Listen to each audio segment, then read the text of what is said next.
আমাদের 5-6 ভাই বোন ছিলাম। তারপর মানে আমার বড় 2 বোনকে বিয়ে দিছে, তারপরে 2 ভাই, তারপর মানে আমি পঞ্চম, তারপরে আমার ছোট বোন। জন্ম জেলা কোথায় আপনার? জি, জন্ম জেলা লালমনিরহাট। লালমনিরহাট, আচ্ছা। তারপর 2 বোনে বিয়ে হয়ে গেছে, তারপর 2 ভাই ছোটই ছিল, আমি ক্লাস 5-এ ছিলাম, তখন মায়ের হাতে পুরো সংসার, 4 জন আমরা। যাই হোক, আমার আম্মু চাকরি করছে, আমাকে লেখাপড়া শিখাইছে, সবাইকে শিখাইছে। আব্বা নাই দেখে আমাকে কলেজে মানে ভর্তি করার পরই বিয়ে দিয়ে দিছে। বিয়ের পর ওখানে লালমনিরহাটে থাকা হয় নাই, হাজবেন্ড নিয়ে নারায়ণগঞ্জে চলে আসলাম। এখানে তো বেবি হলো, ছেলেটা হইলো রিফাত, যাকে নিয়ে বলতে চাচ্ছি। ও হওয়ার পর 8 বছর পর আরেকটা ছেলে হইলো, আর রিফাতের বয়স এখন 25 বছর, আর একটা ছেলের বয়স এখন 17 বছর। রিফাত যখন ক্লাস 10-এ পড়ে, রিফাত ছোটবেলায় খুব ভালো ছিল, খুবই ভালো, শান্তশিষ্ট, ভদ্র, ব্রেন ভালো ছিল। ক্লাস 10-এ ওঠার পর ও আর স্কুলে যায় না। পি টেস্ট দিছে, টেস্ট পরীক্ষা যখন দিবে তখন আর ও স্কুলে যায় না, হঠাৎ করে। হ্যাঁ, তো আমরা জানতাম না। ওর ক্লাসমেটরা এসে বললো যে আন্টি ও স্কুলে যায় না। ও কি ব্যাপার, ও তো সকালে স্কুলে বের হয়ে যায়, বিকালে 4টার সময় ঠিকই বাসায় আসে। তখন আমি খোঁজ নিলাম, গিয়ে দেখি বা জানতে পারি যে ওই কোনো আপনার কি ওই পুকুর এই টাইপের কোনো নীরব নির্জন জায়গায়, জনমানবহীন নীরব নির্জন জায়গায় চুপ করে বসে থাকে। এটা আপনি খোঁজ নিয়ে জানলেন নাকি আপনি গিয়ে বের করলেন? হ্যাঁ, জানার পর আমি নিজে গিয়ে দেখছি, চুপচাপ বসে ছিল, ব্যাগটা স্কুল ব্যাগটা পাশে ছিল। কোথায় ছিল এটা? কোথায় ফার্স্ট টাইম কি দেখলেন আপনি সেটা বলেন। পুকুরের পাশে, গাছের নিচে। আবার কোনো মসজিদের ছাদের উপরে কোনায় চুপচাপ, যেখানে কেউ যায় না, নীরব একদম, মানে মানুষের মধ্যে থাকবে না। তারপরে বাসায় আনার পর কোনো বাড়ির ছাদে, 5তলা বা 6তলা এরকম ছাদে, তারপরে নিয়ে আসলাম যে কি ব্যাপার, না আমার স্কুল ভালো লাগে না, আমি স্কুলে যাব না। ওর কথাবার্তা, ও কোনো মানুষ আসলে ঘরের মধ্যে ও কারোর সাথে কথা বলবে না, মুখটাকে আড়াল করে রাখবে। তো আর একটা আমার বই ছিল, মৃত্যুর পরে কিয়ামতের আগে, এই বইটা খুব পড়তো, আর কেউ আসলে ওই বইটা দিয়ে মুখটা ঢেকে রাখতো। নামাজ কালাম পড়া শুরু করলো হঠাৎ করেই। তারপর এখন আশেপাশে সবাই বললো জিন ধরছে, পড়িতে আসক্ত, এরকম কিছু। তারপর ওই এলাকার যত দূর যেখানে বলছে, কবিরাজ, আলেম, মসজিদের হুজুর, ইমাম সাহেব, যে যেখানে বলছে সব জায়গায়। ঠিক আছে, হ্যাঁ। তারপরে আর ও তখন থেকে ওর সন্দেহটা শুরু হয়েছে। ওই আমরা যেমন একটা হুজুর নিয়ে আসি, দেখাই যে না এটা, ওই বলে যে এই হুজুরটা ভালো না, ওই হুজুরটার কাছে চলো, ওইটা জিদ, ওই দিকে ওর মানে ওই যে সন্দেহটা ওখান থেকে শুরু। ওটাই ওর মনে করতেছে ওইটাই ঠিক হবে, তারপর আবার সেখানে যাই। আবার এরকম টিভিতে যদি দেখে বা রেডিওতে কোথাও শুনে যে টিভিতে এরকমের অ্যাড থাকতো যে চট্টগ্রামের হুজুর বা ওই যে 7তলা এরকম হুজুর থাকে, কিস্তিতে ইয়া করে, ওগুলো দেখে ওইটার জন্য অস্থির, মানে বাসায় ওইটা নিয়ে আমাদের সাথে হইচই করতো। ওইটা একরকমের জিদ হয়ে গেছে ওর, আবদার বা বায়নাগুলো মিটানো, এটা একরকমের, ওটা না করলেই বাসার মধ্যে অশান্তি সৃষ্টি করতো, বকাবকি করতো, গালাগালি করতো। তারপর ওইরকমই করার পর দেখি যে না, আমার কাছে মনে হলো যে এটা তো ওর শরীর সবকিছু ঠিক আছে, অথচ এরকম বলতেছে। আমি আবার হুমায়ুন আহমেদের বই পড়তাম, সাইকোলজি। তখন আমার কাছে কেন যেন মনে হলো এটা কোনো মনের রোগ হইতে পারে, এরকম কিছু। তারপর যে চট্টগ্রামের কোনো হুজুর টিভিতে যদি অ্যাড দেখে যে অমুক হুজুরের কাছে বা ওইরকম কোনো ইয়ার কাছে গেলে ভালো হবে, ওইটার জন্য বায়না করতো, প্রচুর বায়না করতো। তারপরে ওকে আমরা নিয়ে আসলাম যে না, ঢাকা পপুলার নিউরোলজি ডাক্তার দেখাইলাম। আচ্ছা, ওখানে দেখানোর পর উনি যে মেডিসিনগুলো দিল, তারপর ওগুলি 2-3 দিন খাওয়ার পর ওর মানে একটা সাইড এফেক্ট থাকে, যেটা আগে বুঝতাম না, এখন বুঝি। বমি টমি করতো, গ্যাস ট্যাস হতো, এরকম অজ্ঞান হয়ে পড়ে থাকতো, খুব প্রচুর বমি টমি করতো, আর শরীর এত মানে উইক দেখা যাইতো, এতটাই। তখন ওইটা বন্ধ করলো, ও খাইতে চাইলো না, আমিও আর বুঝি নাই তখন যে না খাওয়াইলে সমস্যা হতে পারে, আমিও বন্ধ করছি। যে ছেলে এরকম হলো, যে না তাহলে মনে হয় মানুষ যেটা বলে জিন পড়ে এরকমই কিছু হতে পারে। তারপর আবার ওই আর একটা বায়না করলো কি যে ওর মুসলমানি করানো হয়নি। আমরা ছোটবেলায় যে মুসলমানিটা করছি, এটা এক ধরনের ওর মানে সন্দেহ, যেটাও সন্দেহ করবে ওইটাকেই। হ্যাঁ, আপনাদের ছোটবেলায় যেটা হয়েছে সেটা ওর মনে করতেছে ঠিক নাই, ও মনে করতেছে যে ও যেটা মনে করবে ওটাকেই সঠিক মনে করে, যে সেটা ওর পরের বিষয়। আপু কি বললো ঠিক নাই? হ্যাঁ, হয়নি, আবার নতুন করে করতে হবে। আচ্ছা, তো বুঝাইলো, বুঝে না, ঠিক আছে কোথায় করবা? তখন একটা ফার্মেসি লোককে দেখাই দিল, সেই লোকের কাছে ওর বাবা নিয়ে গেল। ওই লোক ওই দিন বিকালে ছিল না, তখন আর আব্বু বললো এই লোকটা নাই, তাহলে আরেকটা ফার্মেসির দোকান পাশে আছে, ওনাকে দেখাই। তো ওনাকে দেখাইছো, উনি বলছে ঠিক আছে কালকে নিয়ে আসেন, 1000 টাকা লাগবে। ঠিক আছে, এটা আরো 7-8 বছর আগের ঘটনা। তারপর ও পরের দিন রাত্রে ও আসছে, ও সকালে ওর আব্বু ডিউটিতে যাবে 8টার সময়, ও বকতেছে ওর আব্বুকে, বাজে বাজে বকা দিতেছে, যেগুলো কখনো করে নাই। হ্যাঁ, যে তুই আমাকে নিয়ে গেলি না, মানে যত রকমের রাপ ভাষায় বলা যায়, যেগুলো উচ্চারণ করা আমার পক্ষে সম্ভব না। তো ওর আব্বু বলতেছে আমি তো নিয়ে গেলাম, সেই লোক ছিল না, আমি কি করব বলো। এই কথা বলার সাথে সাথে ও উঠে ওর আব্বুকে মানে গেট দিয়ে বের হইছে, এরকম বের হইছে, একটা ঘুষি দিছে। হ্যাঁ, যেটা কখনো এর আগে করে নাই। 7-8 বছর আগের গল্প, 10 বছর আগে বলতে গেলে। হঠাৎ করে ঘুষি দিছে, খুবই ভালো ছিল, হঠাৎ করে এরকম ঘুষি, আর ওর ঘুষির আওয়াজটা এমন হয়েছিল 3 তলা থেকে সবাই চলে আসছে। ওরে বাবা, এত বৃষ্টি আওয়াজ হয়েছিল, এত মানে মনে হয়েছিল যে ওর সাথে 10 জন মানুষ ওর সাথে পারবে না। মানে চেহারা দেখার পরে ওর সামনে যে ওকে এসে আটকাবে এই সাহসটা কারো হয় নাই। সবাই দূরে থেকে এমন একটা ভাবমূর্তি ওর ভিতরে চলে আসছে, কেউ সবাই দূরে আছে। আমরা বলতেছি যে আপনারা ধরেন না কেন, ধরেন ওর আব্বুকে মারার চেষ্টা করতেছে। তখন আমি কি করছি, ও এইদিকে তাকায় আছে, ওইদিকে ওর আব্বুর সামনে, আমি পিছন থেকে মনে হলো যে যাই হোক আমি একটা লাঠি দিয়ে ওর মাথায় আঘাত করি, নাইলে ওকে থামানো যাইতেছে না, মানে আরো মারবে এরকম অবস্থা, এরকম একটা ওর আব্বুর সাথে ইয়া করতেছে। তখন আমি পিছন থেকে, ও কিন্তু এইদিকে তাকায় আছে, আমি লাঠি নিয়ে আসছি, ও ওইদিকে ওর আব্বুর সাথে কথা বলার পর মোচড় দিয়ে আমার লাঠিটা নিয়ে আমাকে মারতে আসছে। আচ্ছা, এই জন্য এইসব বিষয়ে মানুষ বলে যে জিনের ইয়া এরকম। আসলে কিছু মানে এমন কিছু মানে বিষয় দেখছি, মানে যেটা আসলে লজিক্যালি হওয়ার কথা না সেটা চলে আসে ওর অ্যাটিটিউডের মধ্যে। আজকের এই গল্পটা খুব সেনসিটিভ একটা গল্প, একটু মনোযোগ দিয়ে শুনবেন শেষ পর্যন্ত, কারণ উনি যেই বিষয়টা নিয়ে এখানে কথা বলছেন, উনি সাফারার এবং ওখান থেকে ওভারকাম করেছেন। তো আমার মনে হয় যে সবার একটু মনোযোগ দিয়ে শোনা উচিত, কারণ সন্তানের যাতে এই রকম সমস্যা হলে বা পরিবারের মেম্বারদের যদি এরকম সমস্যা হয়, আজকের এই গল্পটা থেকে আপনারা অনেক বড় একটা সাজেশন পাবেন। জি, তারপর কি হলো? তারপর ও আমাকে যখন মারতে আসলো, আমি তো ও জানি যে ও একটা মাইর দিলে আমি শেষ, কিভাবে যেন কেউ একজন এসে ধরে আটকাইতে পারছে তখন ওকে, ওর আব্বুই মনে হয় আসছে সাহস করে। তারপর আমি চিন্তা করলাম যে না, এ সম্ভবত গাঁজা টাজা খাইছে, নাইলে এরকম উত্তেজিত হবে কেন, এরকম কোনো নেশা টেশা করছে, চলো আমরা একে পুলিশে দিয়ে আসি। তারপর আমরা ওকে নিয়ে থানায় গেলাম, মানে ও ছিল ও ছিল ওর আব্বু সহ থানায় গেলাম। ওনারা বললো যে থানায় যে যাচ্ছেন ও কি জানতো যে আমাকে থানায় নিয়ে যাওয়া হচ্ছে? হ্যাঁ জানতো। আচ্ছা, তা ও কি বলতেছিল? কিছুই না, ওর কোনো ভয় ভীতি, কোনো ফিলিংস, কোনো আবেগ কিচ্ছু নাই। আচ্ছা, একটা রোবট। তারপরে থানায় গেলাম, ওরা মানে কেউ একজন বাসার পাশে বললো যে এভাবে যদি আপনারা বলেন নিবে না, আপনাদেরকে বলতে হবে ও মানে আসক্ত এবং একটা কোনো কিছু ওর পকেটে রেখে দিতে হবে, এরকম কিছু। এখন এটা তো খুবই কঠিন। ওই রাতটা, ওই দিনটা যে আমার কিভাবে কাটছে এটা কাউকে বুঝাইতে পারবো না, যে আমার ছেলেকে আমি মিথ্যা একটা কথা বলে পুলিশের কাছে ধরাই দিচ্ছি কারণ আমরা সেফে থাকার জন্য। কিন্তু কোনো একটা মা মিথ্যে কথা বলতেছি যে জিনিসটা কি একটা নেশা জাতীয় একটা ওষুধও নিয়ে আসছে ওর আব্বু, যে ওইটা বিছানা রাখবে, পুলিশকে বলবে যে ওইটা খায়।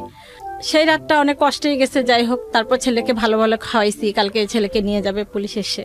তারপর পুলিশ আসলো, তো আল্লাহ পাকের অশেষ রহমতে পুলিশটা সম্ভবত খুব ভালো লোক ছিল। আমি পুলিশ আসার পরে আমি বাইরে গিয়ে, মানে আমার ছেলে মনে হয় মারা গেছে এরকম, আমি ডেকে নিয়ে আসছি, আমি কান্নাকাটি করতেছি বাইরে।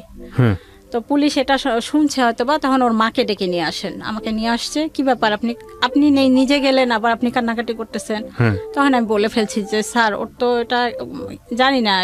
তখন উনি বললো যে এরকম তো মানসিক সমস্যা, এটা হইতে পারে, আপনারা ডাক্তার দেখান। উনি আমাদেরকে পাঠাই দিল, মানে উনি নিল না, অ্যারেস্ট করলো না। উনি নিজে ওই মুহূর্তে আমার ছেলেকে বললো যে আপনি নিয়ে যান হাসপাতালে। তখন আমি পিজি হাসপাতালে নিয়ে আসলাম। পিজি হাসপাতালে নিয়ে আসার পর ওখানে ওরা ভর্তি করতে বললো। এর আগ পর্যন্ত ডাক্তার কবিরাজ সমস্ত, এর আগ পর্যন্ত শুধু কবিরাজের কাছে, শুধু নিউরোলজি ডাক্তার দেখাইছে। তখন ওইটা অনেক আগে, তারও 1-1.5 বছর আগে।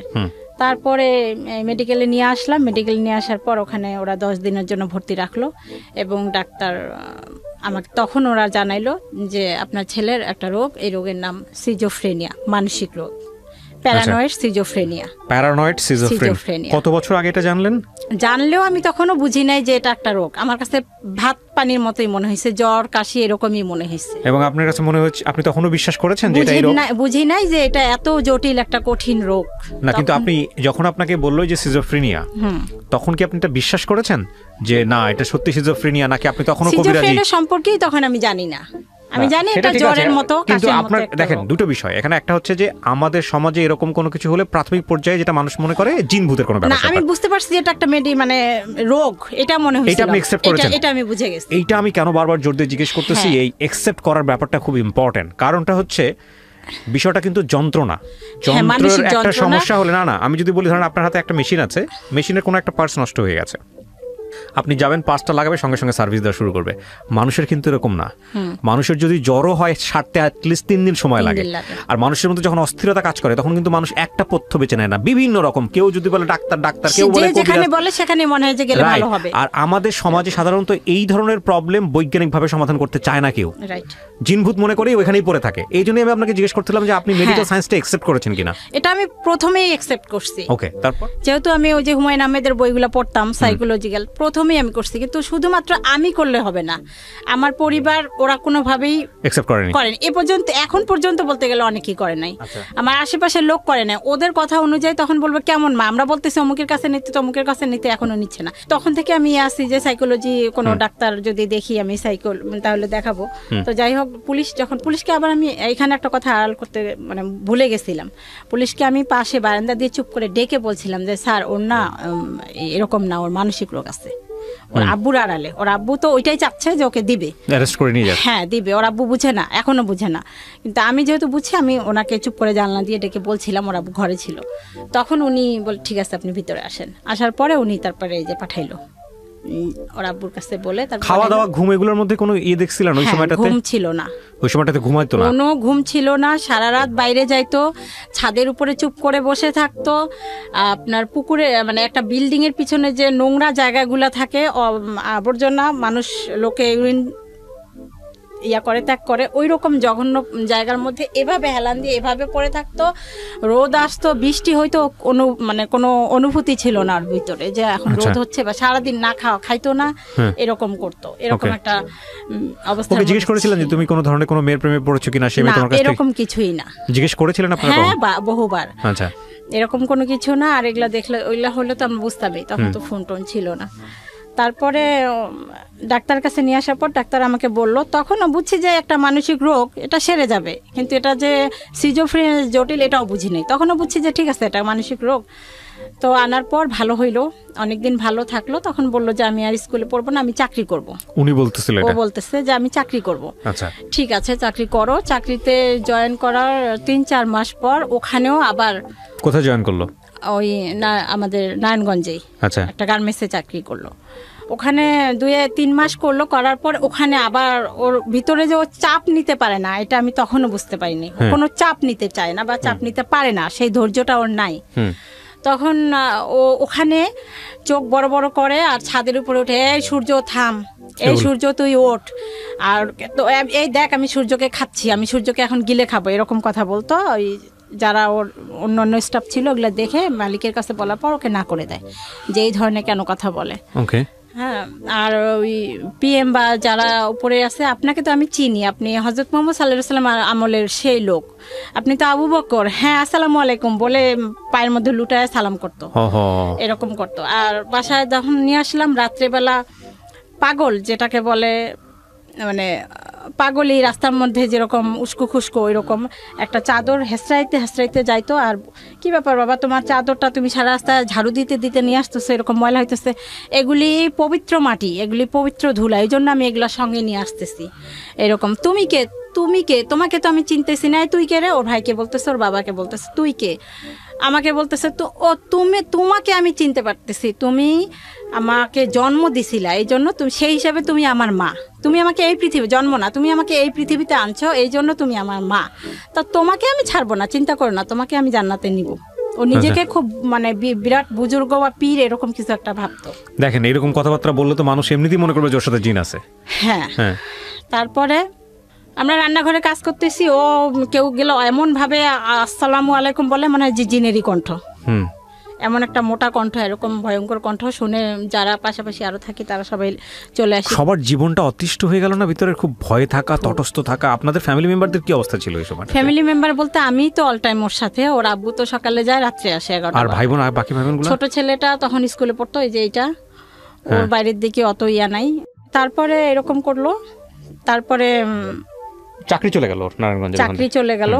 তারপর আরেকটা কোথায় যেন নিজেই ঢুকলো, ঢুকার পর বলল তুমি আমাকে বিষ খায় মারতে চাও, ভাতের সাথে বিষ দিছো বা শরবতের সাথে পানির সাথে, এরকম করছিলেন নাকি এরকম? তোমাদের ওইটা তখন করি নাই। বাট আপনি জীবনে এরকম একটা স্টেপে গেছিলেন? এখন করতেছি, ওইটা তখন করি নাই, এখন বলবো এটা পরে। তো ভাতের সাথে পানির সাথে বিষ মিশাইতেছো, ওষুধ মিশাইতেছো, এগুলা তো তোমার কাছে আমরা থাকবো না, আমি থাকবো না। 1 মাস পরে যখন বেতন পাবে, ওই তার আগের দিন বলতেছে 6 তারিখে বেতন পাবে, 5 তারিখে আমি তোমাদের সাথে থাকবো না, আমি অন্য একটা মহিলার বাসায় ঠিক করছি, ওখানে থাকবো, ওখানে খাবো।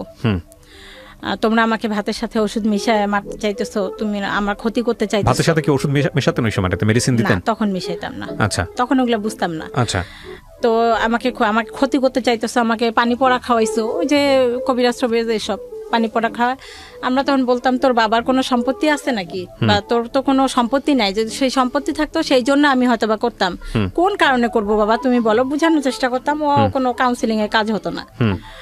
সত্যি যেদিন বেতন পাইছে সেই দিন রাত্রে আর বাসায় আসে নাই। তো সারা রাত তো টেনশনে, আমরা খুঁজে কোথাও পাই না, কোথায় গেল। তো ভাবলাম যে যেহেতু বেতন পাইছে কালকে অবশ্যই চাকরিতে যাবে, চাকরির স্থলে গেলাম। গার্মেন্টসে কাজ করতো? গার্মেন্টসে চলে গেলাম। গার্মেন্টসে আমি গেলাম, গেটের দারোয়ানের সাথে অনুরোধ করে বললাম যে ও আসবে, আমাকে একটু এখানে বসতে দেন। ওনারা আমাকে বসতে বললো। তারপর ছেলে আসলো, আর আমি ওর আব্বুকে জানাই রাখলাম তুমি কিছু লোকজন নিয়ে আসবা, ওকে ধরে নিয়ে বাসা যাইতে হবে। তারপর যে ওর আব্বু লোকজন নিয়ে ওকে ধরে নিয়ে বাসায় আসলো। বাসায় আসার পর ওই যে টাকাটা নিয়ে নিলাম আমরা, কারণ টাকাটা থাকলেই তো আরো এদিক ওদিক গিয়ে নষ্ট করবে। নিয়ে নিলাম, সেইটাই হচ্ছে বড় অপরাধ। কেন টাকা নিলাম? ওই 6,000 না, ওর কাছে 6 লাখ টাকা। ওটা এখনো বলে কেন টাকা নিছো। আচ্ছা। তো সেই জন্য 2-3 দিন পর এলাকার একটা গুন্ডা টাইপের কবির নামে এক লোক, আমার নামটা ঠিক মনে নেই, কবির নামটাই দিলাম। তো ওটাকে গুন্ডাই বলে এলাকার মধ্যে সবাই। ওনার কাছে গিয়ে বিচার দিছে যে অমুক, আমার হাজবেন্ডের নাম, ওর আব্বুর নাম এবং আমার নাম ধরে বলছে যে ওরা আমার টাকা নিছে। আচ্ছা। তখন ওরা কারা, ওদেরকে তুমি কিভাবে চেনো? ওদের বাসায় আমি থাকি। তারপরে সেই লোক ওর আব্বুকে ডাক দিছে। ওই লোক যেই জায়গায় থাকতো, একটা মাঠের উপর 3 তলা একটা ছাদের উপরে, আমরা যেটা এলাকায় শুনতাম যে উনি গাঁজা টাজা মদ এই টাইপের কিছু খায়, এবং ওই মাঠ দিয়ে যদি মানে এলাকার মানুষের ভাষা অনুযায়ী যেটা শুনতাম যে কোনো মেয়ে ওই রাস্তা দিয়ে গেলে উনি তাকে ধরে, বা কোনো মানে কোনো লোক মোবাইল টোবাইল নিয়ে গেলে ছিনতাই করে, এই টাইপের কিছু শুনতাম। ওই লোক ওর আব্বুকে ডাক দিল রাত্রে 11টার সময় যে আমার এখানে আসো। ওই 3 তলা, ওই নির্জন মাঠের এক কোন ওই বিল্ডিংটা, ওখানে 3 তলার আব্বুকে নিয়ে গেছে। যে তুই এই ছেলের টাকা নিছিস কেন, এরকম একটা ধমক টমক দিছে, মারবে এরকম কিছু। তোর আব্বু বলে এই তো আমার ছেলে টাকা আমি নেবো না, আর ওর একটু সমস্যা আছে, এখন ওকে টাকা দিলেও থাকবে না, বা চলে যাবে, কোনো একটা নষ্ট করবে, বা গাঁজা টাজা কিছু খাইতে পারে। তখন আমাদের ধারণা ছিল গাঁজা টাজা কিছু খায়, এরকম কিছু। তো এই জন্য আমাদের সাথে রাফ বিহেভ করে, এরকম কিছু। তারপরে সেই লোক বললো তোমার ছেলে কি প্রমাণ আছে, এখন আপনি বলেন যে। তারপরে উনি বললো যে ওর মার কাছে যান। তখন উনি বললো যে ঠিক আছে আমি আসতেছি, পরের দিন আপনারা যান। তারপরে উনি পরের দিন আমার কাছে আসলো। আচ্ছা। সেই লোক আসার পর তখন আমাকে দেখার পর ছেলের কাছে পরে আমার সাথে কথা বললো। কথা বলার পরে চলে যাওয়ার পরে আশেপাশে আরো 2-1 জন। আমি এখন ওনাকে কিভাবে প্রমাণ দিব যে এটা আমার ছেলে? কেন আপনাদের কোনো ফ্যামিলি ছবি নাই ওই এলাকায়? আমি ছেলেকে 10 বছর। ছেলেকে প্রমাণ করার কি আছে? আশেপাশের লোকজনকে জিজ্ঞেস করলেই তো হয়। হ্যাঁ, ওই ছেলে তো ওইখানে জন্ম হয় নাই। আচ্ছা। জন্ম হয়েছে চৌধুরী বাড়ি, আমি থাকি নারায়ণগঞ্জ। আচ্ছা। চিটাং রোড চৌধুরী বাড়ি ওদিকে। ওকে। আর ওখানে ওকে নিয়ে গেছি 10 বছর বয়সে। সেই বয়স থেকে যারা চিনে তারাই। আমাকে আমার ছেলের পরিচয় দেওয়ার জন্য আরেকজন লোকের কাছে পরিচয় দেওয়ার প্রমাণ দিতে হবে, এমন একটা কঠিন সিচুয়েশন। তখন আমি বললাম যে আমি ওদেরকে ছোটবেলায় নিয়ে আসছি, অমুকের কাছে গিয়ে আপনি জিজ্ঞাসা করেন। উনি জিজ্ঞাসা করছে। এরপর ছেলে প্রতিদিন ওই লোকের কাছেই যায়। আচ্ছা। সারাদিন থাকে না, রাত্রে থাকে না। ওর আব্বু আর আম্মু সারা রাত খুঁজি। রাত্রে একটা কুকুরও যদি ঘেউ ঘেউ করে, মনে হয় যে রাস্তায় হয়তো বা ওকে কেউ মারছে, কেউ খুন করছে, হয়তো বা রাস্তায় লাশটা নিয়ে কুকুর চিল্লাচিল্লি করতেছে, টানাহাসটা করতেছে, এরকম একটা টেনশন থাকে। ওর আব্বুকে বলে ওর বন্ধুর বাসায় বা যত যাদের সাথে খেলাধুলা করতো তাদের বাসায় গিয়ে দরজার সামনে লাইট জ্বালা জুতা চেক করতাম যে এর ঘরে আমার ছেলে আছে কিনা। অত রাতে তো ওকে ডাকা যায় না, কার না কার ঘরে গেছে, কোথাও খুঁজে পাইতাম না। পরে শুনতাম, দিনের বেলা পরে শুনতাম হয়তো ওই ফরিদ ওই লোকের কাছে গেছে, অথবা পরে আস্তে আস্তে দেখলাম যে ও কোনো বাড়ির ছাদের চিপায় চুপ করে শুয়ে থাকে রাতের বেলা, বা কোনো মসজিদের ছাদের চিপায় নির্জন এলাকায় এরকম চুপচাপ শুয়ে থাকে, বাসায় আসবে না, বা দিনে সারাদিন নাওয়া খাওয়া নাই। বেশিরভাগ সময় ওই লোকের কাছেই থাকতো, ওই গুন্ডাটার কাছেই থাকতো। 10-5 টাকা হয়তো বা দিত। আমার রাত্রে দিলে তো একটা বিশাল টেনশন তখন, যে এই লোক না জানি আমার ছেলের হাতে ছুরি ঢুকায় ধরাই দিয়ে বলে যে ওই লোকটাকে খুন করে আয়, বা মোবাইলটা চুরি করে নিয়ে এরকম কোনো অন্যায় কোনো কাজে নাকি ওকে জড়িত করে, নাকি ওকে কিছু খাওয়ায়, এরকম একটা বিশাল টেনশন। কিভাবে এই লোকের কাছে আমি আমার ছেলেকে উদ্ধার করব। তারপর ছেলেকে উদ্ধার করার জন্য ওই লোকের কাছে ফোন দেই। তখন ওই লোক আমাকে এরকম একটা কথা বলে, মানে কথার ইয়াতে বোঝা যায় যে ওনাকে আমার মানে ওনার ইচ্ছা পূরণ করতে হবে, এরকম কিছু একটা। এই ছেলের জন্য ছেলে ওখানে পাশে ছিল সম্ভবত, কথাগুলা শুনছে। তখন আমি ওনাকে স্ট্রেট জবাব দিলাম যে দেখেন, আপনি যদি এখন আমার ছেলের গলায় ছুরিও দিয়ে আমাকে বলেন ছেলে মারা যাক, ছেলের মৃত্যু একদিন হবে, আল্লাহ নিবে, আমি আপনার ওই কথায় কোনোদিনও মানে রাজি হব না। আপনি যা খুশি তাই করেন, আমি আপনাকে আর ফোনও দিব না। আর একটা কথা শুনেন, আমি আপনার কথাগুলো কিন্তু রেকর্ড করে রাখলাম আমার সিমে। আমি যেহেতু আপনাকে বারবার ফোন দেই, যদি আমার ছেলের কোনো ক্ষতি হয় এই রেকর্ড করা কথাগুলো কিন্তু চলে যাবে থানায়। এই কথাটা ওনাকে বলে দিলাম। তারপর আমি তখন স্কুলে চাকরি করতাম, কিন্ডারগার্টেনে। তো আমি স্কুলে যাওয়ার পর 8টা থেকে 10টা, তা আমি স্কুলে চলে যাওয়ার পর আমার ছেলে শুনতাম মাঝে মাঝে বাসায় আসতো, এসে ওই সময় খেয়ে যাইতো। তো ছোট ছেলেকে বললাম, ও যদি আজকে আসে তুই আস্তে করে বাইরে দিয়ে দরজায় তালা দিয়ে আমাকে ডাকতে যাবি। তারপর ওই রকম আসছে, ভালো রান্না করে রাখছি, যে ভালো রান্না দেখলেও খাবে। মুরগির মাংস ভুনা করছি, ও খাইতে খাইতে ওই সময়ের মধ্যে আমি চলে আসবো। তারপরে আসছি, এসে ওই অবস্থায় আমি যেভাবে ছিলাম সেই অবস্থা ওকে নিয়ে সোজা লালমনিরহাট আমার দেশের বাড়ি চলে গেছি। এটা কি আগে থেকে প্ল্যান করা ছিল আপনার? হ্যাঁ, না প্ল্যান ছিল না। আমার চিন্তা যে ওই লোকের কাছে কিভাবে আমার ছেলেকে আমি উদ্ধার করব, মানে কবিরের কাছে যেতে দিব না, যেন কোনো অন্যায় কোনো কাজ ওকে দিয়ে না করায়। এই কবির নামটা ছদ্মনামে এখানে ব্যবহার করা হচ্ছে। ওকে, বলেন। তারপর ওই অবস্থায় উপরে আর একটা মহিলা ছিল, ওনাকে বললাম ও ছেলেকে তো নিয়ে যাওয়া যাবে না, এখানে আবার নাটক করতে হয়েছে। জীবনে অনেক নাটক করলাম এই ছেলের জন্য শুধুমাত্র। তখন ওই মহিলাকে বললাম, আপা আপনাকে আমার সাথে একটু অভিনয় করতে হবে। কি ছেলেকে বলতে হবে, যেহেতু ও পাগল, কোনো কবিরাজের নাম শুনলে ও সেখানে ছুটে যাবে। তো আপনি আসবেন, এসে আমাকে বলবেন, আপা আমাকে বকবেন ওর সামনে আমাকে বকলেও খুব খুশি হয়। আপনি আমাকে বকবেন আর বলবেন যে অমুক জায়গায় একটা আছে, ওখানে নিয়ে যান, আপনি আমাকে টাকা দিবেন। উনি সেটা এসে করলো, শায়লা নাম ওনার, ওই মহিলাটা এসে আমাকে বললো, আপা আপনি ছেলেটাকে এরকম ক্ষতি করতেছেন কেন, ওকে নষ্ট করতেছেন কেন? এই যে আমার কাছে একটা ভালো কবিরাজের ঠিকানা আছে, আপনি ওকে নিয়ে যান ওখানে। লালমনিরহাটের নাম তো বলে নাই, বাট আপনি লালমনিরহাটে তো নিচ্ছেন আলটিমেটলি। হ্যাঁ, ওকে। হ্যাঁ, তারপরে ওকে ওইটা বললো। তারপরে উনি বলার পর আমার ছেলে রাজি হলো। ঠিক তো, কবিরাজের কাছে নিতেছো, কোনো চালাকি করতেছো না। শায়লাপা বললো যে আমি কি আনো তোমার মার সাথে চালাই, তোমার মা তো ভালো না, খারাপ, খালি তোমার ক্ষতি করতেছে, তুমি যাও তো, আমি খোঁজ নিব, আমিও যাইতেছি 2 দিন পরে, তুমি যাও। তারপর ওই কথা বলার পর ওকে নিয়ে আমি গাবতলী, নারায়ণগঞ্জ দিয়ে বাস আছে, তবু ওই বাসে আসিনি, সোজা গাবতলীতে এসে ওখান থেকে বাস নিয়ে লালমনিরহাটে চলে গেলাম।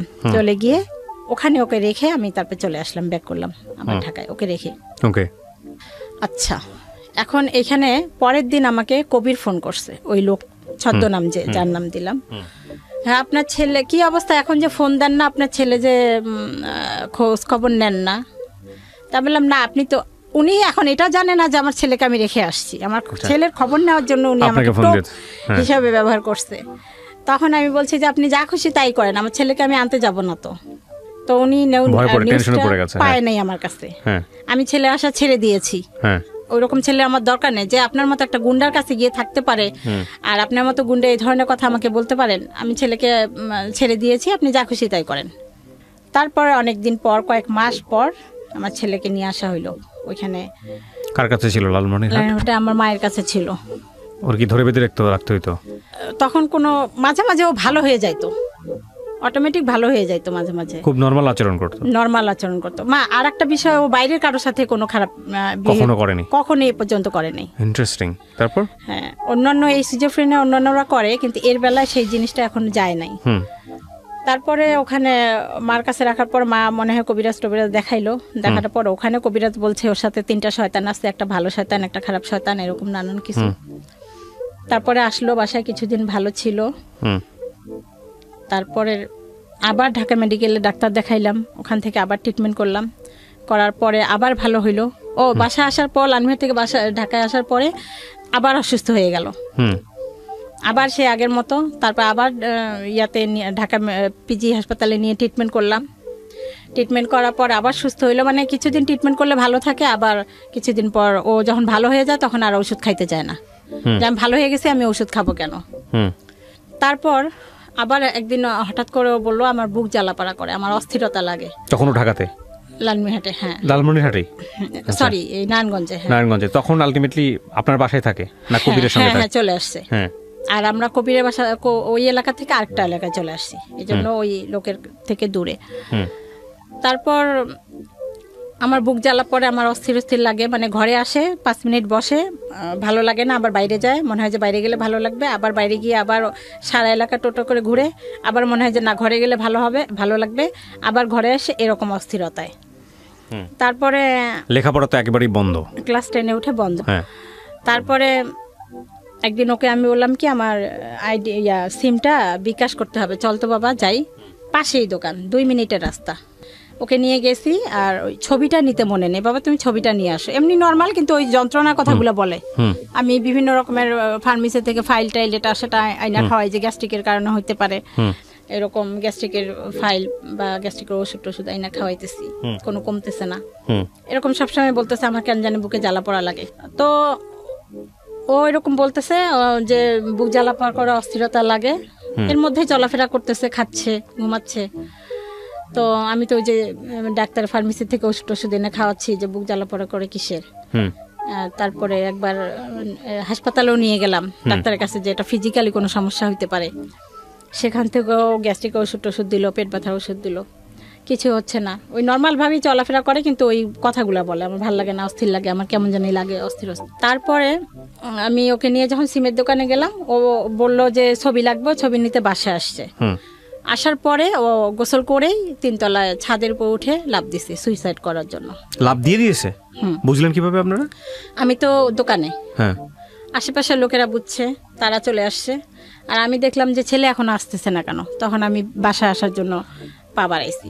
তারপর তখন কেউ একজন ছুটে গিয়ে আমাকে রাস্তাতেই বললো যে ও 3 তলা থেকে লাফ দিছে। 3 তলা থেকে লাফ দেওয়া কত কিছু হইতে পারে। এক্স্যাক্টলি। আপনি কি করলেন? আমি গিয়ে আর কোনো সুযোগ পাইনি। খবরটা পাওয়ার পর আপনি কি দেখলেন? আপনি কি করছেন? আপনার চোখে কি দেখছেন ওটা বলেন। আমি গিয়ে দেখি ওকে লোকজন ধরে তুলছে, ও এইভাবে দাঁড়ানো আছে, ওর এই থুতনিটা ফেটে গেছে, রক্ত। তখন আমি কান্না করি নাই, যে আমি যদি এখন কান্না করি, আমার ছেলে এখন কেউ নাই, কে যাবে, কে ট্রিটমেন্ট করবে। আমি কান্নাটা কেমন যেন আল্লাহ পাকে আমার ভিতরে মানে একটা শক্তি বা সাহস দিচ্ছে। দেখি কেউ একজন বেবি ট্যাক্সি নিয়ে আসছে, আমি ওকে সহ উঠলাম, আমার সাথে যাওয়ার মতো কেউ ছিল না ওই সময়। রুমে সম্ভবত 3000 টাকা ছিল, ওইটা নিয়ে পপুলারে চলে গেলাম। ওখানে গিয়ে কান্নাকাটি করতেছি, স্যারের পাও ধরতেছি, যে স্যার কিছু একটা করেন, দেখেন কি হয়েছে, কত দূর, কতটুকু কি হয়েছে, এটা আমাকে বলেন। ওনারা সবকিছু পরীক্ষা করলো, একদম আল্ট্রাসাউন্ড, এক্সরে, পায়ে x-ray, total body check up করার পর বললো যে ওর পাটা গেছে। পা গেছে? পায়ে কি হয়েছে? পা ভেঙে গেছে, পায়ের হাঁটুর উপর থেকে আপনার ওটাকে কি বলে, হিপ পর্যন্ত এই জায়গাটা ভেঙে গেছে, ভেঙে এরকম ছুরির মতো হাড্ডিটা এরকম হয়ে গেছে। আচ্ছা। উনি বললো 1 লাখ বা তার উপরে লাগবে অপারেশন করতে। তখন আমার কাছে 1 টাকাও নাই, আর 3000 টাকা পরীক্ষাতেই লেগে গেছে। তারপরেও ওকে আমি নিঃশ্বাস বন্ধ করে, যে না একটা সিএনজি, তখন অতক্ষণে ওর আব্বু চলে আসছে, ওকে নিয়ে বললো তাহলে আপনারা যদি টাকা নাই তাহলে পঙ্গুতে নিয়ে যান। পঙ্গুতে আসলাম। পঙ্গুতে আসার 1 মাস, এই ট্র্যাজেডিটা বলতে চাচ্ছিলাম যেহেতু সময় নাই। পা ভেঙে গেছে, ওর সেই ফিলিংসটা তখন নাই। ও একটা মানসিক রোগী, ওর সেই যন্ত্রণাটা নাই। ও ওর পা ভেঙে গেছে, ওকে পায়ের এইখানে রড দিয়ে এখানে বের করে এরকম একটা রড দেওয়া হয়েছে। সেই রড দিয়ে আমি যদি টয়লেটে যাইতাম, এসে দেখতাম ও ফ্লোরের মধ্যে হাঁটাহাঁটি করতো। ওরে বাবা, ওর ভিতরে কোনো যন্ত্রণা নাই। এইটা দেখে অন্যান্য যাদের হাত পা ভাঙ্গা পঙ্গু হাসপাতাল সমস্ত রোগী গোল হয়ে দাঁড়াইতো যেন কোনো সার্কাস দেখতেছে। ওরা মাথা আশ্চর্য হয়ে যায় যে এইরকম পায়ের মধ্যে রড নিয়ে এরকম মানে পা ভাঙ্গা একটা ছেলে পাটা নেড়বের করতেছে এরকম, সেইটা নিয়ে খোঁচায় খোঁচায় হাঁটতেছে। ও মাই গড, মানে ওর ওইটার কোনো যন্ত্রণা নাই। আচ্ছা, ডাক্তার যখন আপনাদেরকে বলে দিল দিস ইজ প্যারানয়েড সিজোফ্রেনিয়া, তখন বুঝি নাই আমি। এরপরে ট্রিটমেন্ট ওনার তত্ত্বাবধানে ট্রিটমেন্ট করেন নাই আপনারা, নাকি ওই বলা শুনেই শেষ? না, ট্রিটমেন্ট করছি। ওই যে এই রোগ তো কিছুদিন শুধু জাঙ্গিয়া পড়ে। আর আমরা তো ওই নতুন বাসায় গেছি, তো এলাকার সবাই কোন বাসায় গেল খোঁজ পায় না। তারপরে কোনোভাবে কেউ আমার নাম্বার দিছে, ফোন দিছে যে আপনার ছেলেকে এসে দেখে যান। এসে দেখি এরকম সব মানুষ জড়সড় হয়ে দেখতেছে, ভিডিও করতেছে, কেউ কেউ মজা নিতেছে। আর ওর পাশে কেউ যাওয়ার সাহস নাই, সবাই ভয় পায় দূর থেকে। ধরতে পারবে কি, ধরার মানে সবাই ওকে ভয় পায়, কিভাবে ওকে ধরবে, কিভাবে আমার কাছে নেবে। ওর আব্বু আর আমি অনেক কষ্ট করে বাসায় নিয়ে গেলাম। নিয়ে যাওয়ার পর তখনও বুঝে নেয় ও কোন ইয়াতে গেছে, কেন এটা হলে এখনও বুঝি, আজও জানি না। বাসায় নেওয়ার পর ও যখন রাত্রে বিছানা থেকে নেমে টয়লেটে যাবে, ও যেভাবে পাটা দেওয়ার দরকার অন্যভাবে পাটা দিয়ে ধাম করে ওয়াল শোকেসের উপর পড়ে ওয়াল শোকেসের গ্লাসগুলো ভাঙলো। ইচ্ছা করে ভাঙে নেই, কিন্তু পড়ে গেছে অ্যাবনর্মাল, ওর শরীর একদম লুজ হয়ে গেছে। আবার আমরা ধরতে যাই, শুধু এইটুকু মনে আছে আমাদেরকে এইভাবে বলতেছে সর, মানে আওয়াজও বেশি একটা না, মুখ জড়ায় জড়ায় কথা বলতেছে। আবার ও অন্যদিকে হাঁটতেছে, যেদিকে বাথরুম সেদিকে না গিয়ে অন্যদিকে হাঁটতেছে, সেখানে পড়ে যাচ্ছে। ড্রেসিং টেবিলে পড়ে ড্রেসিংয়ের গ্লাসগুলো ভেঙে ফেললো। তারপর জোর করে ধরে যখন বাথরুমে নিলাম, ওই কলের পরে কলটা ভেঙে ফেললো। তারপর নিয়ে আসলাম, তখন বললাম যে ও তো খাইতে দিলাম, ও খাওয়া এখানে ভাত, ও অন্য জায়গায় হাত দিচ্ছে। তখন মনে হলো মানে ওর ব্যালেন্সটা নাই, ছেলের চোখগুলাই চলে গেছে, এরকম মনে হচ্ছিল। চলেই গেছিল তখন প্রায়, মানে ও চোখে কিছু দেখে না। আচ্ছা, আপনি আজকে কথার মাঝখানে একবার বলে ফেলেছেন যে মাঝখানে মনে হতো যে ওকে সুইসাইড করার জন্য বা ওকে মেরে ফেলার জন্য কোনো স্টেপ নিতেন আপনারা, যেটা আপনি বলতে চাচ্ছিলেন, আপনি বলেছেন, এখানে রেকর্ড আছে। এটা আর মাথা নাড়ালে হবে না, তাহলে ব্যাখ্যা করতে হবে ঘটনাটা কি।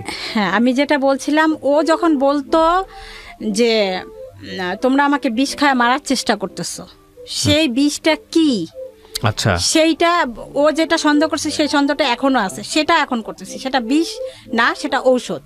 আচ্ছা আচ্ছা, সেটা আপনি ব্যাখ্যা করতে চাচ্ছিলেন। তো এরকম হতো, সহ্য তো মানুষের একটা শেষ আছে। আমার নিজেরও একটা বাচ্চা আছে, আমি জানি যে এক্সট্রিম লেভেলে করলে ওর মা মাঝে মাঝে দু একটা চল লাগায় দেয়। হ্যাঁ, এবং প্রথম দিকে আমি একদমই ওটা সাপোর্ট করতাম না, কিন্তু মাঝে মাঝে মনে হয় যে আচরণ শেখার জন্য কিছুটা প্রহার প্রয়োজন আছে, নইলে একদম এক্সট্রিম লেভেলে চলে যায়, ওয়াইল্ড হয়ে যায়। কিন্তু আপনি কি কখনো গায়ে হাত তুলতেন এই যখন এরকম আচরণ করতো? সেই মানে সেই ইয়াটাই ছিল না, ওকে ধমকও দেওয়া যাইতো না, ও 4টা ধমক দিত। মানে নিতে পারতেন, মানে ও যদি কিছু করবেন আমরা যে করবো সেই সাহসটাও আমাদের ছিল না। ওর এমন ভাবমূর্তি হয়েছে, যে মানুষ মৃত্যুর পরোয়া না করে না, তাকে আপনি শাসন করে কি করবেন? হ্যাঁ, কথাটা এইখানেই। একদিন আমি তুই এই কাজটা করলি কেন, এখানে একটা থাপ্পড় দিছি। হ্যাঁ, ও আমাকে সাথে সাথে এখানে একটা থাপ্পড় দিছে, আমার কানটা এখনো ফাটা, ভিতরে পড়া ফুটে গেছে। মানে সাধারণ কথার মধ্যেই কেন তুই আমার গায়ে হাত তুললি, আমি তখন বুঝি না যে ওই রকম এক্সট্রিম লেভেলে চলে গেছে। যাই হোক, তারপরে কি হলো? সেই রাত্রে তারপরে ওই অবস্থা, তখন আমি দেখলাম যে ও চোখেও দেখে না, ওর মধ্যে কোনো ব্যালেন্স নাই। ওকে তখন আমরা বাঁধার চেষ্টা করলাম। ওর আব্বু আর ছেলে ঘুমাই গেল, একবারের মধ্যে ওর আব্বু আর ছেলে ঘুমাই গেছে। তখন ও আমাকে ওকে আমি বুঝাইতেছি, দোয়া টোয়া পড়তেছি, তখন ও আমাকে বলতেছে, আমার পায়ের কাছে বসে বলতেছে, আম্মু।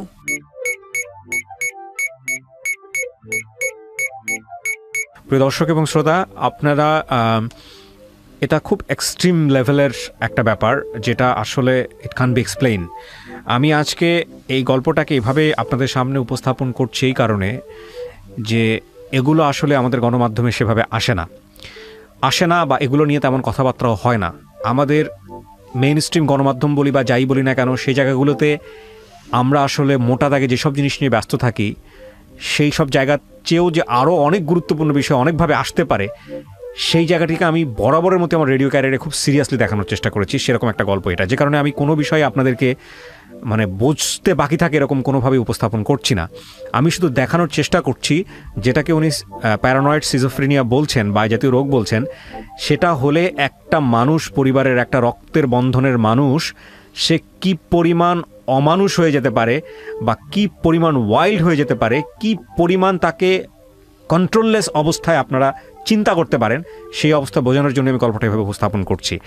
এতে করে কেন ভেবে উপস্থাপন করছি সেটার একটা ব্যাখ্যা আমি এখনই দিয়ে রাখছি, যাতে করে আপনার পরিবারে যদি কেউ এরকম হয় ইনিশিয়াল স্টেজে, আপনারা যাতে প্রপার ট্রিটমেন্ট নিতে পারেন, বা যদি এরকম স্টেজে চলেও যায় কিভাবে আপনি কিওর করবেন, তাকে কিওর করার জন্য আপনাকে কি পরিমাণ ধৈর্য, শক্তি, সাহস নিয়ে লড়াই করতে হবে, যে লড়াই কোনো অর্থেই যুদ্ধক্ষেত্রে লড়াইয়ের চেয়ে কম শক্তি সম্পন্ন না, সেরকম একটা লড়াইয়ের সাহস যেন আপনি আজকের এই গল্প থেকে পেতে পারেন।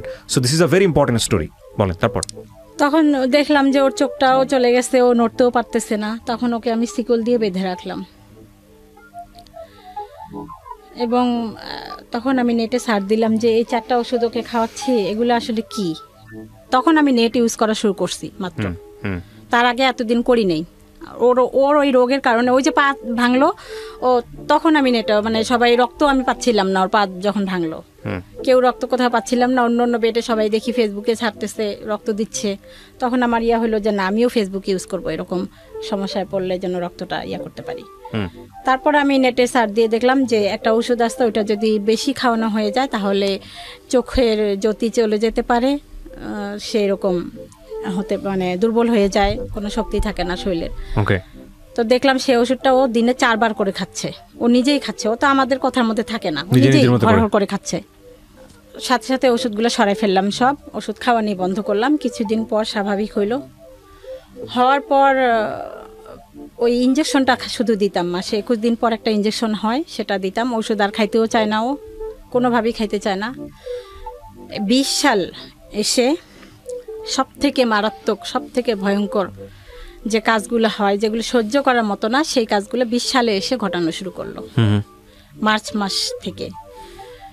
মাস থেকে ও সম্পূর্ণ, এতদিন আমরা জানতাম যে হয়তো বা গাঁজা টাজা খায় এই জন্য এরকম করে, কিন্তু মার্চ মাসে সম্পূর্ণ লকডাউনে 3 মাস ঘরে ছিল, একটা সিগারেটও খায় নাই, তারপরেও ঘরের জিনিসপত্র ভাঙচুর, এতদিন ভাঙে নাই। এখানে আরও একটা ঘটনা আমি বলতে ভুলে গেছি। ওই যে ওই বাসায় যখন এই ঘটনাটা হইলো, সেদিন পরের দিন সকালে বাড়িওয়ালা এসে দেখে আমার ঘরের জিনিসপত্র ভাঙচুর।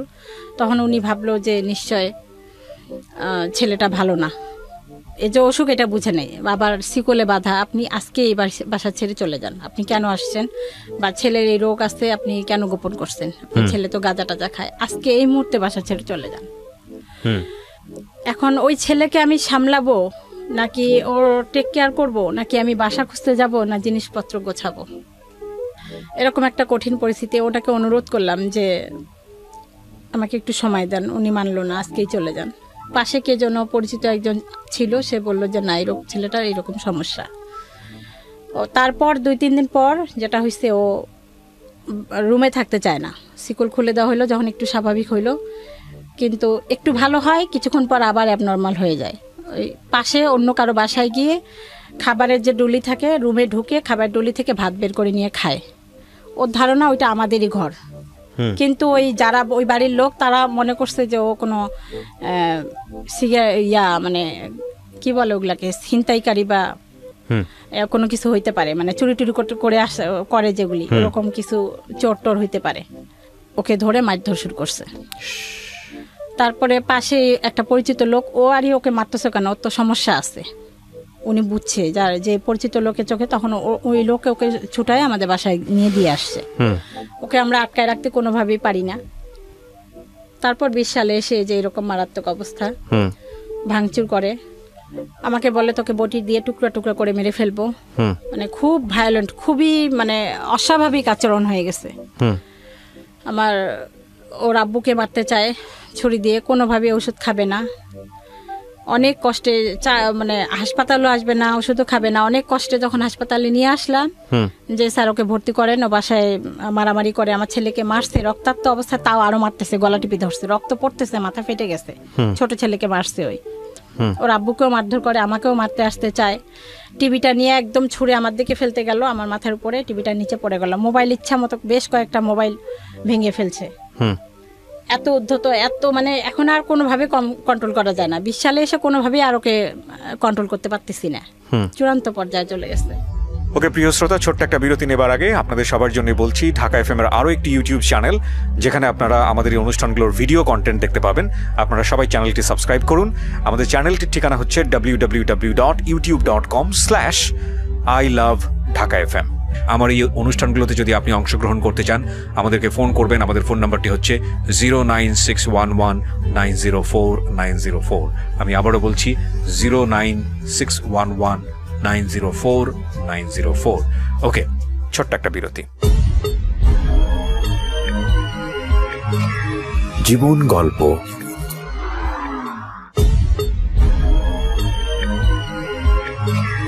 জীবন গল্প।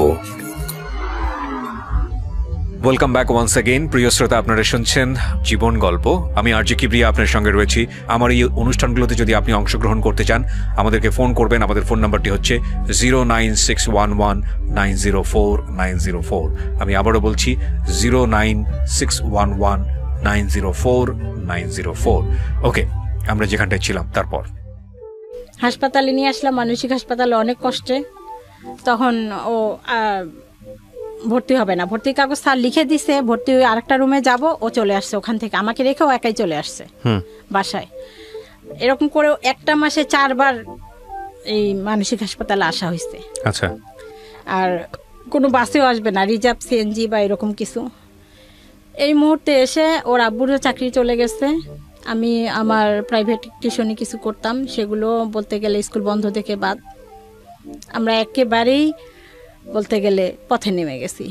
তারপরেও নিজেরা যেভাবেই চলি, যেভাবেই খাই, ছেলের ট্রিটমেন্টের জন্য অনেক কষ্ট করে এদিক ওদিক টাকা ঋণ করে ওকে মানসিক হাসপাতালে ভর্তির চেষ্টা যখন 4 বার আসা যাওয়া করলাম, কোনোভাবেই হলো না। আর ওর আরও একটা জিদ যে আমাকে ফার্মেসি থেকে এই ফাইলটা এনে দাও, 300 টাকা, 400 টাকা, 500 টাকা, এই ফাইলটা এনে দাও, এটা খাবো, এটা 2 দিন খাই, আবার এটা এনে দাও। প্রচুর টাকা, প্রচুর ঋণ হয়ে গেল। কোনোভাবে আর পারতেছি না। তখন ফেসবুকে আমি একটু ছাড়লাম যে আমি আর কি করব, আর পারতেছি না। এখন হয়তোবা আমার নিজেকে শেষ করার মতো একটা পরিস্থিতিতে আমি চলে আসছি, এরকম একটা কিছু লিখছিলাম। তখন আমার ফেসবুকে কিছু মেয়ে ফ্রেন্ড এরা ওখানে পোস্টেই কমেন্ট করছে যে আপু, আপনাকে অনেক দিন থেকে দেখি, আপনি প্লিজ লজ্জা পাবেন না, আমাদেরকে একটু নক দিয়েন। তখন নক দিলাম। ফারজান আহমেদ তনু আপু, উনি অস্ট্রেলিয়া থাকে, উনি 40,000 টাকা পাঠাইলো। সেই টাকা নিয়ে তারপরে ওকে কিছু ঋণ দিলাম। দেওয়ার পরে আরও একটা বোন পাঠাইলো 20,000 টাকা। এরকম 3-4 জন পরে 7-8 জন টাকা পাঠাইছে। সেই টাকা দিয়ে হাসপাতালে আবার আসলাম, এসে ভর্তি করলাম, পেইন বেডে ভর্তি করলাম। ওখানে 20 দিন রাখার পর ওরা রিলিজ করে দিতে যাচ্ছে। ওখানে হাসপাতালেও ঘটনা ঘটছে, অন্য যারা মানসিক রোগী তারা আমাকে মারছে, নার্স মনে করে মারছে না আপনাকে। হ্যাঁ, তো যেহেতু সময়টা কম তাই শর্ট করে বলতেছি, ওরটাই বলতেছি। তখন 20 দিন পর ওরা রিলিজ করে দিচ্ছে। আমি বললাম যে আপা, ও তো ডাক্তারকে বললাম যে ও তো ভালো হয়নি, আপনারা দেখতেছেন ভালো, কিন্তু বেডের মধ্যে আমার সাথে রাব বিহেভই করতেছে, ও কন্ট্রোলে আসে নাই, তো ও তো ওষুধ খাচ্ছে না, আপনার শুধু 3টা ওরা ইঞ্জেকশন দিয়ে যায়, কিন্তু এসে ওষুধ খাওয়ায় না। ওষুধ খাওয়ার জন্য ওখানে ওই ঝড়ঝাপটা, ওষুধ খাবেই না।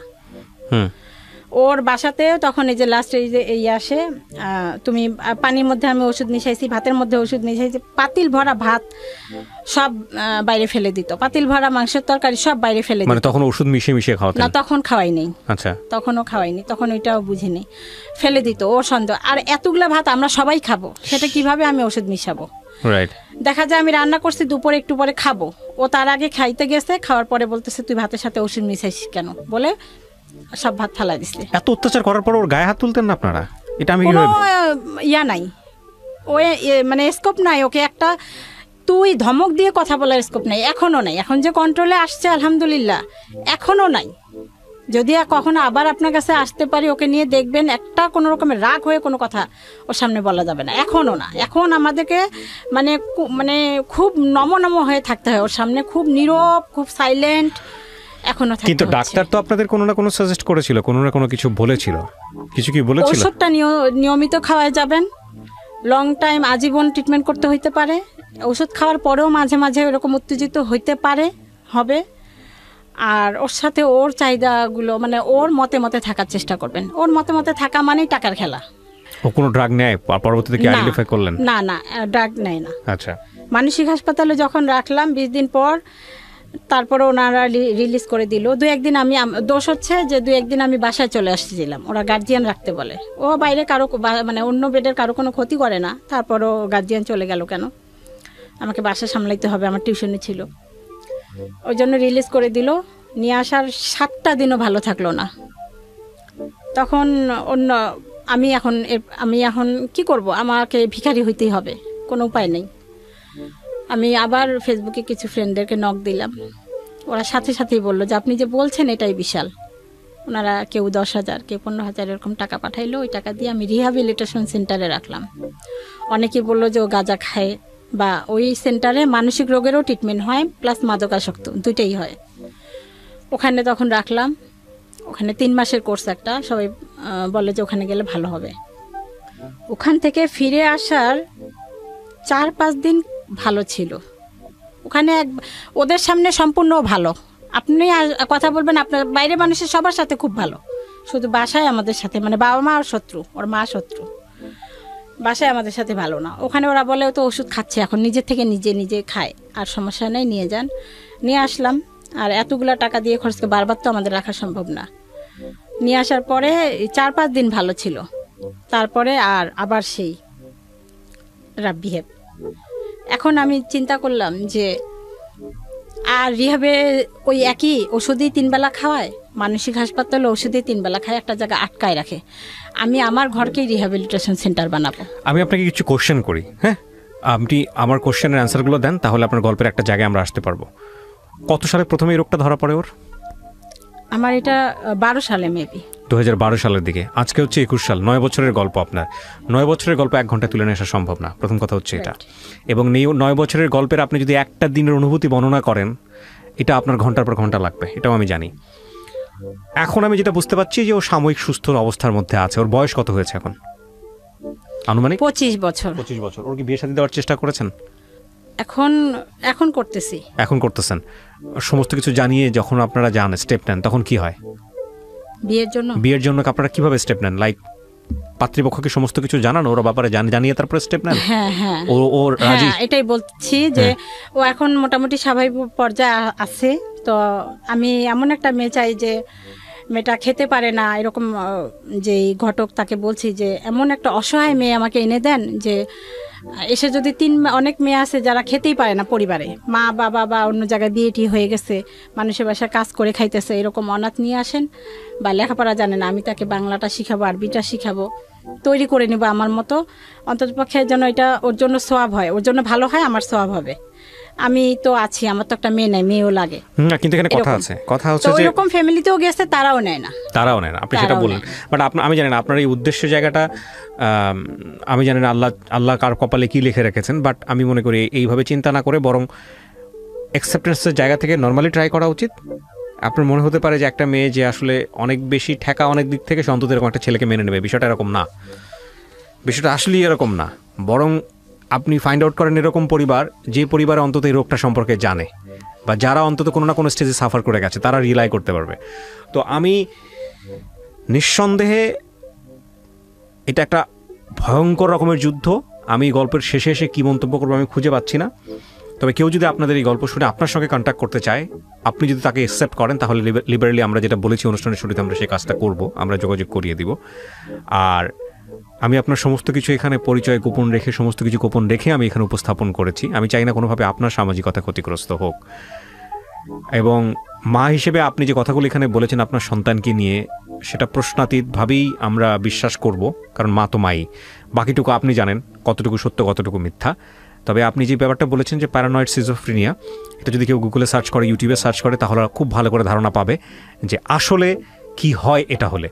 তো প্রিয় দর্শক এবং শ্রোতা, গল্পটা খুব অল্পতেই আমরা শেষ করছি। আপনারা কেউই হতাশ হবেন না। সারা জীবন জুড়েই আপনাদেরকে ট্রাই করতে হবে, এবং এই ট্রাইয়ের জায়গাটা যেন কখনোই আপনারা ছেড়ে না দেন, যদি সত্যিই মনে করেন এই মানুষটা আপনার জীবনের জন্য খুব গুরুত্বপূর্ণ। কিছু বলার আছে শেষে আপনার? আমি এটাই বলবো যে এই রোগ যদি কেউ বুঝতে পারে কোনোভাবে যে তাদের পরিবারে কারো মানসিক সমস্যা আছে, তারা কোনোভাবেই যেন ট্রিটমেন্টটা ছেড়ে না দেয়। এটা সকলের কাছে অনুরোধ করে, মানুষ যতক্ষণ ডাক্তার না বলবে ততক্ষণ যেন ছেড়ে না দেয়, কোনোভাবেই না। যত ওষুধ খাওয়ার পর যত সাইড এফেক্ট হোক, সেটারও আবার ওষুধ আছে, ওগুলি সব খাওয়া। আর একটা হচ্ছে যে এই রোগীদের এই যে এখন মারতে চায়, খুন করতে চায়, ওষুধ একটা বেলা না খাইলে পরের বেলা আবার অশান্তি সৃষ্টি করে, এই ওষুধগুলো খাওয়াইতে আমার অনেক কষ্ট হয়। শিকল দিয়ে বেঁধে রেখে ওকে খাওয়াচ্ছি। এখন বাসায় আমি রিহ্যাবিলিটেশন সেন্টারের মতো করে নিছি, আশেপাশের লোকজনকে ডেকে ওকে শিকল দিয়ে বাঁধি, ও খায়, তারপর যখন নিস্তেজ হয়ে যায় তারপর শিকল খুলে দেই, এভাবে খাওয়াচ্ছি। কখনো এখন যেটা করতেছি ভাতের সাথে কখনো দিচ্ছি, ও বলতেছে এতদিন বলেই আসছে, এখনো বলতেছে, তবু আমি দিচ্ছি, দিয়ে ওষুধের সাথে স্যালাইনের সাথে বিভিন্ন কিছুর সাথে দিয়ে ওর ওষুধটা কভার করতেছি। বিধায় আলহামদুলিল্লাহ এখন অনেক মানে ভায়োলেন্ট ভাবটা কমে গেছে। তো বাকি যে নর্মাল যে আচরণগুলা, আমাকে বকাঝকা করা, আমাকে মানে খুন করতে চায়, আমাকে বকা দেয়, গালাগালি করে, এগুলি আছে। কন্টিনিউয়াসলি তো আপনি তো ওর সাথে থাকতেছেন অ্যাটাচমেন্টের জায়গাটা। যেহেতু এই রোগের কোনো মানে এই মানসিক রোগের কোনো পুনর্বাসন কেন্দ্র বাংলাদেশে নাই, শুধু 2টা হাসপাতাল, একটা মানসিক হাসপাতাল শ্যামলীতে আর একটা পাবনায়। শ্যামলীতে তো গার্জিয়ান থাকতে হবে, পাবনায় থাকবে না। পাবনায় দিও কি, আমি আমার আশেপাশে যাদের কাছে শুনলাম, ওরা পাবনা থেকে রিটার্ন এসে আজীবন ট্রিটমেন্ট করতেই হয়, আর ওরা ওষুধেই খাবে না।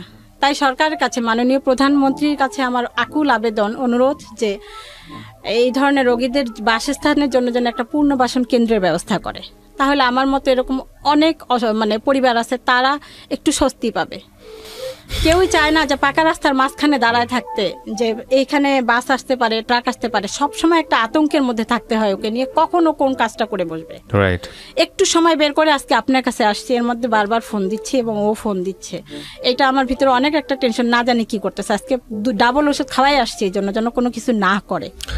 ওকে, প্রিয় দর্শক এবং শ্রোতা, শেষ হয়ে হলো না শেষ, অদ্ভুত এক গল্প। এই গল্প হয়তো আজকে রাতে অনেকেরই ঘুম কেড়ে নেবে, তবে আমরা দোয়া করি কারো পরিবারেই যেন এরকম না হয়। যদি হয়েই যায় তবে মনে রাখবেন, জীবন একটা যুদ্ধক্ষেত্র, আমৃত্যু সেই যুদ্ধ আমাদের করে যেতে হয়, এবং কখনোই যেন আমরা নিজের জায়গাটা থেকে নিজেকে সেই জায়গাটায় কম্প্রোমাইজ না করি।